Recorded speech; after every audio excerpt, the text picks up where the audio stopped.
Deus, eu vim aqui hoje, meu Pai, pedir a consagração da minha família, Senhor, que o Senhor proteja a minha esposa, os meus filhos, me dê sabedoria, Senhor, para educá-los, para levar o meu relacionamento adiante, meu Pai.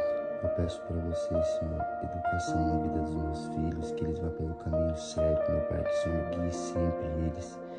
Dê força à minha esposa, que cuida e sempre cuidou da nossa família, que sem ela a gente não teria nada, a gente não seria o que a gente é hoje.